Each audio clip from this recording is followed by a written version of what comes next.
আমাৰ খেতি পটল খেতি কাম কৰি আছে বাঘটো এই পাত খেতিৰ পৰা ওলাই পেলাই ধৰিছে খামচা মাৰিলে এটা এতিয়া মানুহজনী নগাঁও লৈ গ'ল এতিয়া মানুহ ঘৰৰ পৰা মানুহ ওলাব নোৱাৰে মানুহজনৰ নাম এই ৰাজাক আব্দুল ৰাজাক গাঁওখন পুঠিমাৰি গাঁও মানুহ হ'ল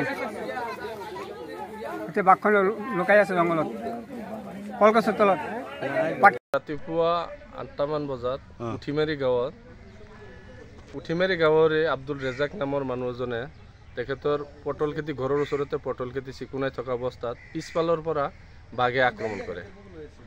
মানুহজন বৰ্তমান চিকিৎসাৰ বাবে নগাঁও চিকিৎসালয়লৈ প্ৰেৰণ কৰা হৈছে। গতিকে বাঘৰ আতংকত মানুহ আতংকিত হৈ আছে, প্ৰায় হাজাৰ হাজাৰ মানুহ চাৰিওফালে আছে। গতিকে মই অনতিপলমে মই বন বিভাগক প্ৰাৰ্থনা জনাওঁ যাতে কম সময়ৰ ভিতৰত আহি পেলাই যিকোনো এটা ব্যৱস্থা হাতত লয়।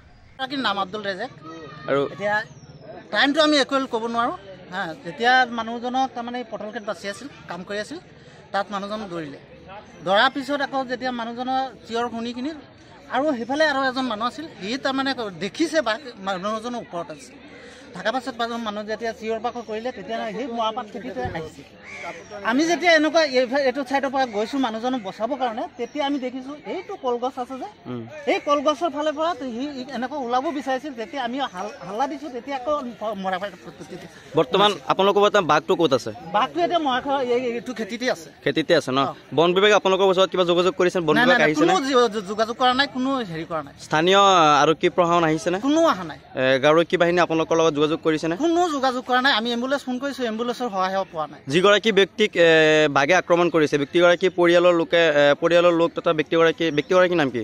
ব্যক্তিগৰাকীৰ নাম আব্দুল ৰেজাক। আৰু বৰ্তমান ব্যক্তিগৰাকীক নগাঁও চিকিৎসালয়লৈ প্ৰেৰণ কৰা হৈছে? নগাঁও এতিয়া পঠাইছোঁ। আমি এতিয়া ক'ত আছে আমি এতিয়া খবৰটো লোৱা নাই, মেডিকেলত আছে না নাৰ্ছিঙত আছে, এতিয়া খবৰটো লোৱা নাই, কিন্তু আমি খবৰটো লৈ কিনি জনাম। আপোনালোকে চৰকাৰ প্ৰশাসনৰ পৰা কোনো ধৰণৰ সহায় পোৱা নাই? একো পোৱা নাই। কি ক'ব? আমি কি ক'ম এতিয়া, তাৰমানে যদি চৰকাৰে এইটোৰ উপযুক্ত ব্যৱস্থা নলয়, এইটো বাঘৰ যিটো আতংক চলি আছে, এইটোৰ যদি কিবা উপযুক্ত হেৰি নলয়, তেতিয়াহ'লে আমি ৰাইজৰ ওপৰত দিয়ক, আমি ৰাইজে যদি পাৰোঁ এইটো আমি দমন কৰিব চেষ্টা কৰিম।